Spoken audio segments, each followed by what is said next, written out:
bah, nous avons reçu Kandé aujourd'hui, qui est un très grand danseur hip-hop, qui fait partie d'une compagnie qui s'appelle Liaison Fatale. Cependant, je pense qu'il il se décrira beaucoup mieux que je ne pourrais le faire. Donc alors Kandé, combien de temps ça fait que tu danses exactement? Alors, combien de temps, j'ai pas calculé, mais depuis que je suis né, je crois. D'accord, ok. Donc t'es sorti en musique, quoi. T'es sorti en musique. Eh ben écoute, ça se voit, ça se voit, ça se voit. Prédestiné à la danse. D'accord. Donc tu fais de la danse hip-hop, on est d'accord? Qu'est-ce que c'est exactement en 2 mots? En fait, la danse hip-hop, en fait, c'est un mélange de toutes les danses, comme on va dire la danse du monde, en fait. C'est un mélange, c'est un partage, c'est des échanges avec des jeunes, avec des gens, avec des structures, avec diverses personnes, avec un grand public. D'accord. Avec des structures. Donc il t'arrive de travailler également avec des structures un petit peu plus officielles que ce qu'on pourrait croire habituellement, les MJC, tu vois, les cartons qu'on pose dans la rue. Exactement, puisque de par notre outil artistique, il nous arrive de travailler dans des hôpitaux, de faire des spectacles pour des hôpitaux, de faire des spectacles pour des comités d'entreprise ou encore pour des centres pénitentiaires ou à l'école, dans les lycées. On touche un peu à tout ce qui est le social en fait. Donc en fait, exactement ce que j'allais dire. Donc c'est de l'art, mais en même temps, vous essayez justement d'apporter votre pierre à l'édifice, socialement parlant. En fait, dans le métier de danseur chez nous, il y a plusieurs casquettes. Il va y avoir la phase artistique, où peut-être on va passer avec des célébrités, on va faire des premières parties. Comme un exemple, Marie Carré ou Ja Rule ou un artiste français ou pourquoi pas Tom Diakité. Deuxièmement, après on va avoir une autre casquette, on va dire plus de figuration, on va faire des pubs comme avec Nivea ou L'Oréal. Troisième partie, on va faire plus tout ce qui est pédagogique où exactement on va travailler avec des structures où on va faire vraiment de la formation à travers les jeunes comme Abou l'a fait tout à l'heure, comme moi aussi j'ai un diplôme de brevet d'État en fait.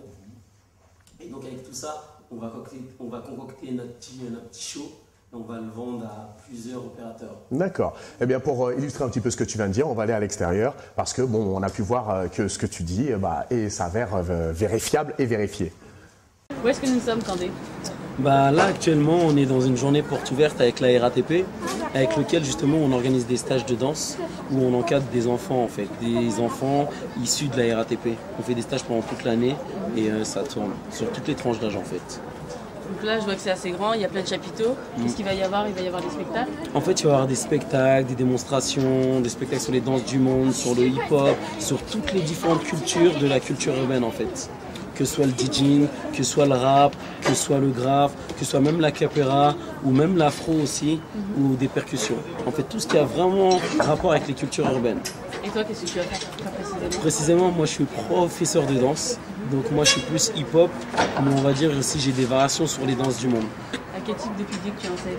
À n'importe quel type de public, que ce soit des jeunes allant de 0 à 40 ans. Parce qu'on travaille aussi avec des éducateurs de justice, qui sont des adultes évidemment. On travaille aussi avec des jeunes de différents milieux, de différentes structures.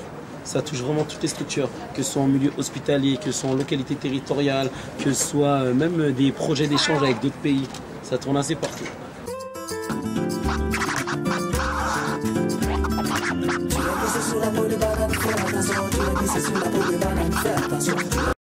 Bon Kandé, tu sais ce que je vais te demander, tu le sais, je vais te demander de faire une petite démonstration, vous n'êtes pas d'accord? Des gens qui font des choses avec leur corps, qui se plient en 8 et tout. Bon bah vas-y, hein. Allez on voit le son Vada. Ah là là, il pose son micro délicatement, ça donne déjà... Oh oh, il se prépare.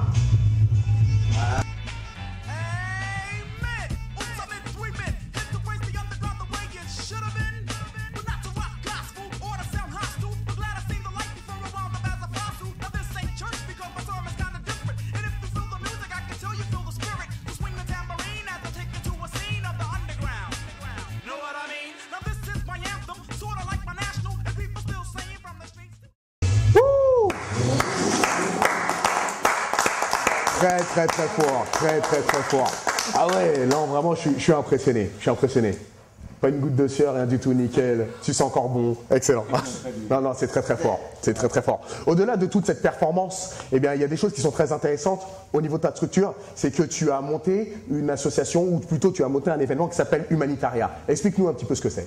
En fait, nous avons monté, parce qu'avec notre structure, si vous voulez, on a un groupe d'amis, comme les gens qui sont réunis ici. Et par le biais artistique, on a essayé d'ouvrir ce milieu-là à des jeunes qui avaient pas cette chance en fait, qui n'avaient pas cette accessibilité. En fait, c'est tout simple, c'est que nous, par le biais de notre notoriété, on a créé un événement où on a sélectionné les meilleures équipes du monde en danse, que ce soit aux États-Unis, en Corée, en Afrique du Sud. Donc il y a des Coréens, des Américains, des Sud-Africains qui viennent en France. En France, qui viennent en France. Par votre billet. Par notre billet. Et l'événement, en fait, il est tout simple. C'est une œuvre caritative, en fait. L'entrée, elle n'est pas payante. Et les gens, ils payent en fourniture scolaire, que ce soit en livres, en stylo ou en gomme, même une règle. Et nous, ce qui nous permet, en début d'année, de partager ça à une partie de la ville en France. Et on a ciblé à chaque fois 2 pays en Afrique. Alors, excuse-moi, mais je résume. Okay. En gros, les gens viennent, ils apportent des stylos, des cahiers, ils rentrent, ils ont l'occasion de voir des Sud-Africains, des Brésiliens, des Coréens, des Américains sur scène, et après, vous redispatchez tout ça dans des écoles en France qui en ont besoin et à l'étranger qui en ont besoin. Ça mérite. Ouais, c'est extraordinaire. Non, c'est très fort. C'est très fort. C'est très fort. Moi, je pense que c'est important. Parce que la jeunesse aujourd'hui, comme il a dit, il y a un réel problème dans les banlieues et que le hip-hop, c'est la chose qui nous fait partager, qui nous donne le droit d'être citoyen. Parce qu'en fait, être citoyen du monde, c'est super important. On respecte les autres, on fait des échanges et surtout quand on voyage, on s'ouvre, on apprend des choses. Et je pense que c'est super important pour la jeunesse d'aujourd'hui. Et même pas pour la jeunesse, pour tout le monde en fait. J'attire l'attention sur ce que tu as dit, citoyen du monde, parce que finalement je me rends compte que tous, autant que nous sommes, même si nous sommes là, et nous sommes tous noirs, vous êtes tous maliens, et finalement tous vous fondez dans un certain macrocosme, dans l'universalisme, dans l'œcuménisme. Et ça c'est très fort dans le sens où toi, tu as travaillé beaucoup au Japon, à Tokyo, etc. Nous avons pu voir dans ton studio qu'il y a un Blanc qui travaille avec toi, il y a un Camerounais qui travaille avec toi. Toi, tu fais des choses pour d'autres pays que le Mali. Et tout à l'heure, tu as même bien spécifié qu'en fait, ta position, elle est également là-bas, mais également ici. Toi, on a pu voir ton enfant, qui est un enfant métis, donc tu as su aimer quelqu'un qui venait pas forcément de ta culture. Et vous, pareil, tu viens du Burkina, voilà, tu es malienne, et toi, tu t'es fondu un petit peu dans la culture de ta femme. Il y a des gens qui viennent de tous les milieux chez vous. Donc c'est vraiment extraordinaire. Citoyen du monde, je pense que ça prend vraiment toute son ampleur. Excellent. Moi, je suis fier de tout ça. Et puis quand Kandé disait qu'il était une génération perdue, moi, j'ai dit que non. Tu es loin d'être perdu. Ouais, oui, parce que ce que tu es en train de faire là, et ça mérite vraiment d'être reconnu. Et voilà, moi je te dis chapeau quoi.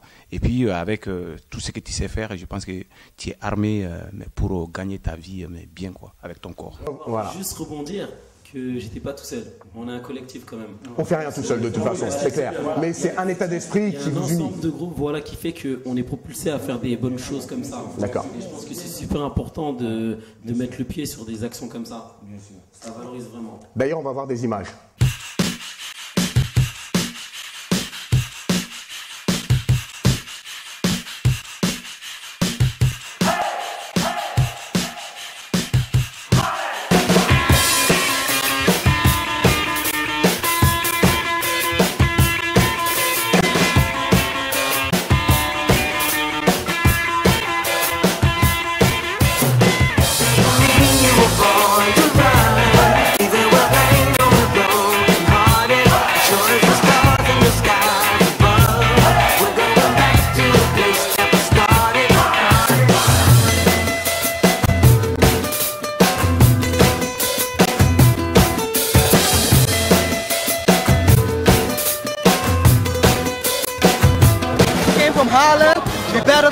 And we won! And we won! And Poland, all the way from Poland, brothers!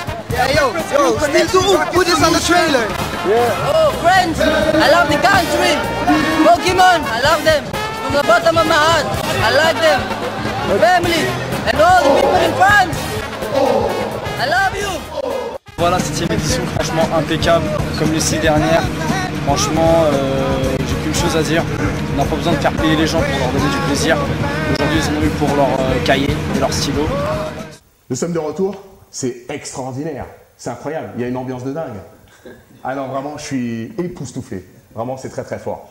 Ben écoute, moi je vous souhaite de continuer, nous serons présents à la prochaine édition. En tout cas, ce qui est intéressant, c'est que je vois que vous avez l'opportunité de pouvoir travailler avec différentes personnes et que ce côté associatif est très très fort. j'ai l'impression également que vous tous avez vraiment pris conscience qu'on ne fait rien tout seul. Ça, c'est très très important. Peut-être un mot de la fin pour... Ah, d'ailleurs, on n'a pas chiné, comme dirait-on. Hein? Moi, j'ai déjà... Voilà. Allez, chinon. Voilà, je vais... Allez. Voilà. À vous, chinon. Ouais.